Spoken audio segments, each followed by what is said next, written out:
Section 1 of Practice Listening Test 4. Section 1. Listen to the conversation between two students, John and Carol.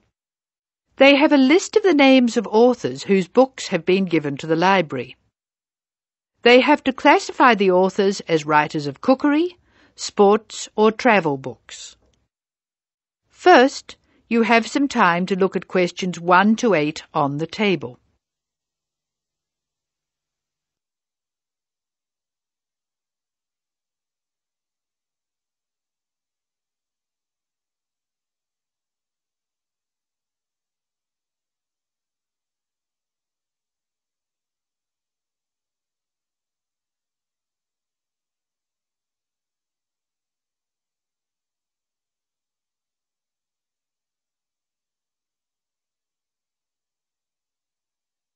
You will see that there is an example which has been done for you. The conversation relating to this will be played first. This is a great collection of books, isn't it? Very impressive. Who gave them to us? Apparently the donor was a book reviewer. There are a lot of books about sport. Here's one, My Life in Cricket. Well, that's certainly sports. Who's the author? Peter Adams. He also wrote Journeys Through Spain. Did he? Peter Adams writes books on both sports and travel, so S.T. is written against his name. Now we shall begin. You should answer the questions as you listen, because you will not hear the recording a second time. Now listen carefully and answer questions 1 to 8. This is a great collection of books, isn't it? Very impressive. Who gave them to us? Apparently the donor was a book reviewer. There are a lot of books about sport. Here's one, My Life in Cricket. Well, that's certainly sports. Who's the author? Peter Adams. He also wrote Journeys Through Spain. Did he? Next one is Stephen Bow. He wrote Summer Barbecues, Cooking for Singles, Dinners by Candlelight. Anything else? No. Do you have anything by Pam Campbell? Wanderings in Greece, My Life in Russia, Travels in the Amazon, and Pam Campbell's Guide to a Successful Trip. Sounds like she got around. My next one is C. Ketzik. He has a list of books about football, the World Cup, Heroes of the World Cup, Playing with the Round Ball, Soccer for Everyone. That's enough. He was a one-topic writer. Ari Hussein, however, wrote about cooking and travel. His series of cookbooks is called Living and Cooking in Spain, Living and Cooking in China, Living and Cooking in Brazil. He's been everywhere. I've got a specialist here, Sally Innes on tennis. Here are some of her titles: Improve Your Serve, Tennis for Everyone, Tennis Forever. Meg Jorgensen has 3 books, one in each category: Cooking for Health, Sport is Good for You, and Travelling in Australia. A varied talent. Who's next? Bruno Murray.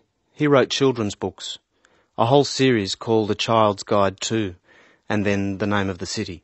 Oh, you mean like A Child's Guide to London? Yes, that's right. He seems to have stayed in Europe. Ruby Lee, however, has just one book. It's called The Emerald Isle, and it's all about Ireland. Apparently she went around Ireland on foot. Jim Wells wouldn't like that. His books are all about motor racing. Nice photos of old racing cars. Don't you love the goggles on the driver? They do look strange, don't they? I think we're nearly finished. What did Helen Young write? Summer menus. Food for thought. She also did a book of Chinese recipes. Cantonese, I think. OK, that's dealt with the first box. Let's stop for a minute. That is the end of Section 1. You now have some time to check your answers.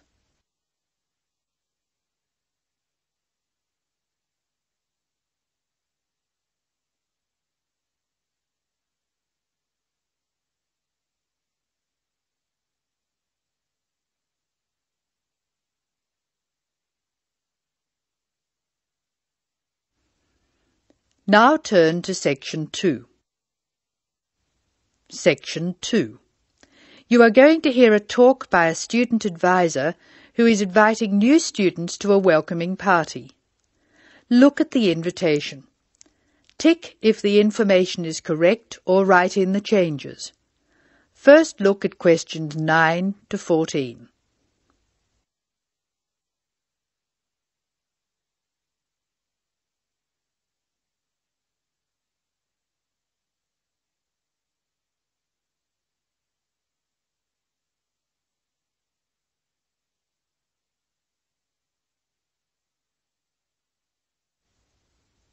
As you listen to the first part of the talk, answer questions 9 to 14. Hello, my name is Dave Burns, and I'm here to tell you about the welcoming party we're having for new students. Unfortunately, the information on your invitation is inaccurate. We didn't have enough time to print new invitations, so I'll have to ask you to make changes.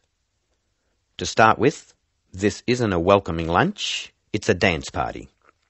However, the next line is true. The party will be held at Blackwell House. Is everybody comfortable with that? The next line tells you when the party will be. Friday, June 15th at 8 p.m. But I have good news. The party will end at 11 p.m. As a result of this later end to the party, the bus will go later too. So it should read, free transport to the student hostel is available, leaving Blackwell House at 11:30. And of course, other students may attend, and all students must have their student ID card with them. I hope you can come to the welcoming party. It's a really good way to get to know other students and to learn what it's like to live in this city and to study here. Just one final change. Please let us know by Thursday if you can come. Now listen while Dave Burns gives instructions for students who are going to travel by car to the party. First look at questions 15 to 18.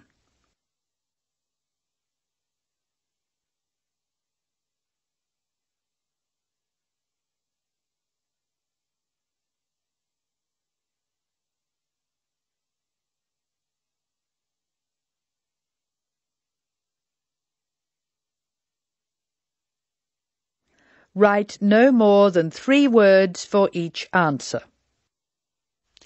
Some of you may prefer to travel by car, but I have to warn you about some changes to the roads. You will find there is a lot of new road work on Smith Street. The work will not finish for a long time, so we can be sure that Smith Street will be a problem. If you are coming from the city, you will be able to travel easily until you get to Blackwell Street, just near the college. As you know, Blackwell Street is very long. You should avoid the corner of Blackwell Street and Jones Avenue, because they are laying telephone cable. However, you can take a detour and avoid Blackwell Street altogether. The best thing to do is to pass the roundabout and take the first road on your left, which is Brown Crescent. Brown Crescent will lead you into the college grounds, so that's easy. I hope everyone has a great time. Bring your friends, and we'll see you on Friday. Oh, one final reminder. It's best to use the side door. The front door may be locked at 7, so come to the side. See you on Friday. That is the end of section 2. You will now have some time to check your answers.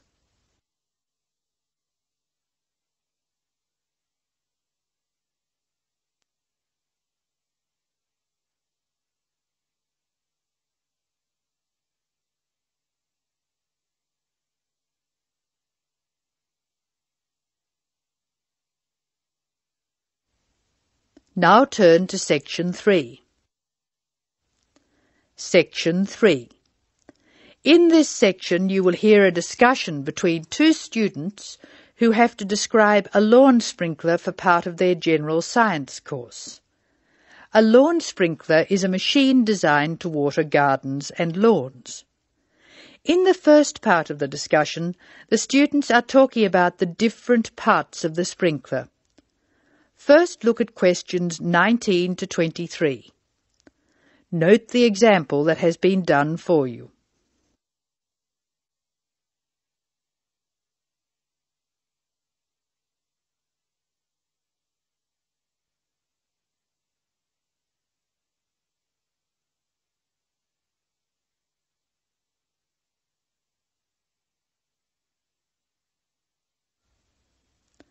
Now listen to the conversation and label the parts of the sprinkler on the diagram. Choose from the box. There are more words in the box than you will need. Hello, Scott. I believe you're going to be my partner for this practical session. Have you got the model set up? Yes, it's right here. The instructions say we have to describe it first and label the diagram. I've started from where the water enters the machine. The water enters through a hose pipe and then it turns a water wheel. You can see where the wheel is marked by an arrow pointing upwards. It's called a water wheel because it's designed so the water will catch against the wheel. This action spins a series of gears. How are you going to describe the gears? There are 2 worm gears, one vertical and one horizontal. The horizontal worm gear drives a circular gear. That gear is connected to a crank which changes the motion.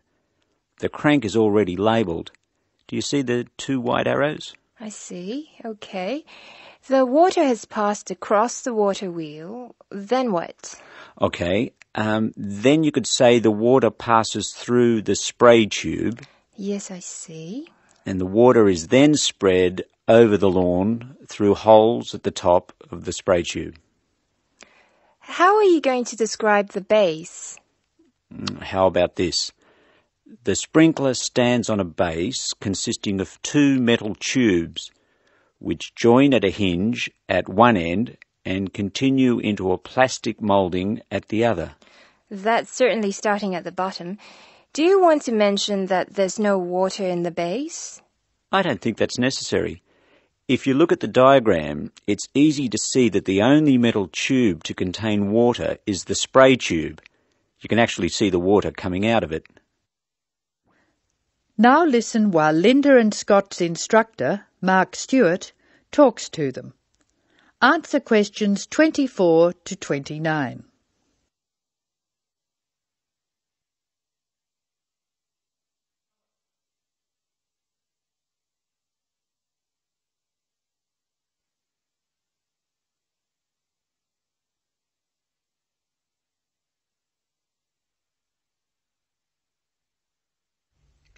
Hello, Scott, Linda. I'm glad I caught you before class. Did you know about the change in examination schedule? Change? Yes, the last day of examinations for your group will be December 2nd instead of November 29th. Is that definite? We were told they'd be on November 26th, and then there was a rumour they'd be on December the 1st. The schedule's gone to the printer. There can be no changes. It's definitely December 2nd. That's a relief. I'm going to the US on December the 4th. Are you one of the exchange students? Yeah. I'm really looking forward to studying there.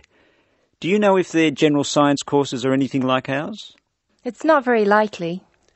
Actually, all basic general science courses are fairly similar. You'll find you're behind in some things and ahead in others. I wouldn't worry too much about the course. You've been doing well on this one. Linda, have you finished your assignment yet? I'm nearly there. I should be able to give it to you on Monday. That's good. I can't let you have another extension. I was really grateful for the extra time you gave me. That was a really big assignment. Well, I'll expect it next week. Now, would you like to hear the details of the timetable? Oh, yes, please. I've just finished putting it on the notice board downstairs. Basically, you'll have 4 examinations. General Mechanics is in the morning of December 1st. Physics and Maths are on the afternoon of the same day. Communications and English are on the morning of December 2nd, and Earth Sciences in the afternoon. All over in 2 days. Yes. I'll miss teaching this class. You're all good at expressing your views, which makes for an interesting class. Some of the other first-year classes won't talk, and they're rather boring to teach. That is the end of Section 3. You will now have some time to check your answers.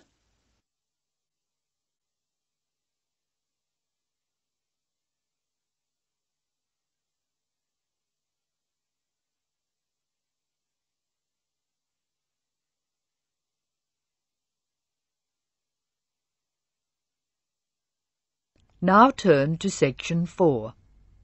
Section 4.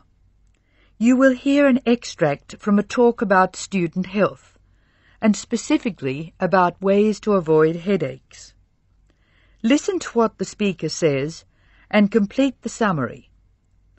First, look at questions 30 to 40.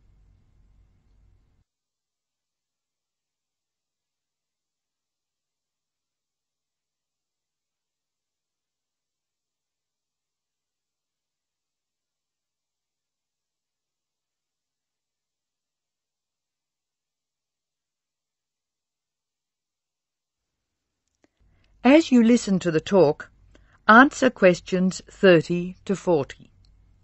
Complete the summary. Use words from the box. There are more words in the box than you need. Some words may be used more than once. Hello, welcome to the Student Orientation Programme. Today's session is on health issues, and this talk is about headaches and how to avoid them. It may surprise you to hear that headaches are often caused by hunger. In fact, one study suggested that 70% of headaches are related to hunger, which makes it the principal cause. The advice is simple. Eat 3 meals a day and try to keep to a fairly regular schedule of meals. People associate noise with headaches, and for most of us, excessive noise creates the conditions for a headache. Very loud noise is unpleasant, and people usually remove themselves from it. Having said that, younger people tend to tolerate noise better than their elders, so I may be leaving noisy places far earlier than you.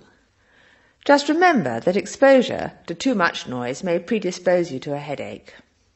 Of course, we all associate headaches with studying. In fact, the headache probably doesn't come from the studying so much as from being tense. When we study hard, we often hunch over our work. Try raising your shoulders and tensing them, and now relax. Can you feel how much more comfortable a relaxed stance is? Another thing, it's very important to check that you are working in a good light. It will not actually hurt your eyes to work in a bad light, but it will make you tired very quickly and is very likely to give you a headache. What's more, if you have the book flat on a desk in front of you, it'll be harder to read, and you'll have to hold your head at an odd angle.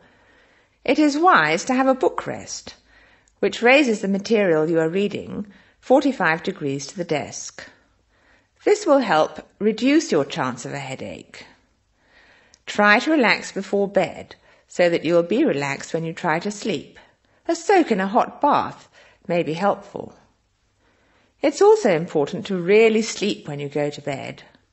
A good mattress is a wise investment for people who want to avoid headaches. This talk seems to keep coming back to tension. Tension may cause you to chew too forcefully, clench your jaw or grind your teeth, and this in turn may lead to headaches.